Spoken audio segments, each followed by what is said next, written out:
Taurus. Hello, my dear. Daily reading tayo. Daily reading para sa araw ng August 1, 2026. Okay? Mabilisan na lang to, my dear. Short and simple na reading. 2 cards na lang tayo. Okay? Tingnan natin what is going on sa araw na ito para sa iyo, my dear Taurus. August 1, 2026.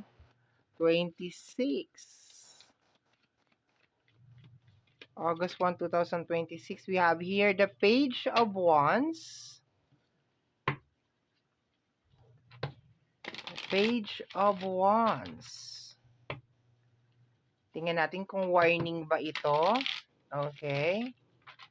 Kasi minsan ang page is considered as a warning. Tingnan natin. Let me see. Anong meron? Ito daw. The Ace of Cups. Okay. So, my dear, wag magpadalos-dalos ngayong araw na ito, ha? Okay? Kasi naka-reverse tong ating Ace of Cups. So, wag kang magpadalos-dalos ngayong araw na to kasi bugso ng damdamin yang nararamdaman mo. Okay? That is a bugso ng damdamin. Pag-aralan ng mabuti ang mga desisyon na gagawin ngayong araw na ito.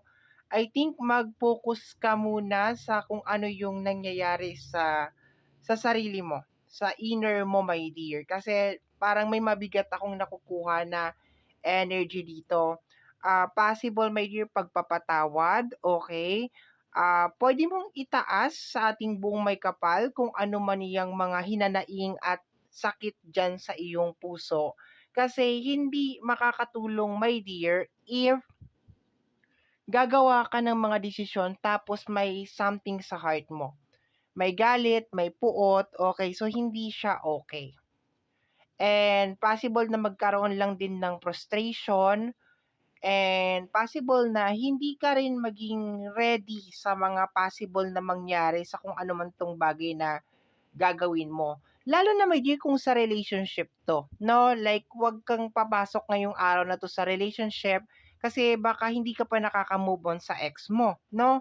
Kasi naka-reverse yung Ace of Cups. So, baka hindi ka pa nakaka-move on sa ex mo, or baka hindi ka pa talaga okay, baka papasok pa lang sa isang relationship kasi broken ka, naghahanap ka lang ng makakasama, something like that.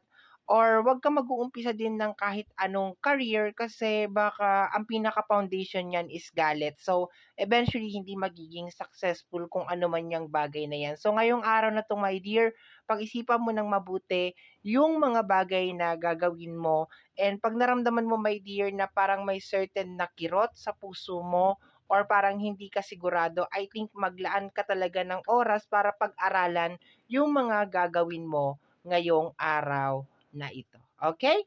So, my dear Taurus, yan po yung nasagap natin na message energy para sa araw na ito. Kagaya po ng lagi kong sinasabi, ang tanging hiling at dasal ko lamang po sa ating buong may kapal ng mga readings na ginagawa ko ay nakakatulong po sana sa ating lahat.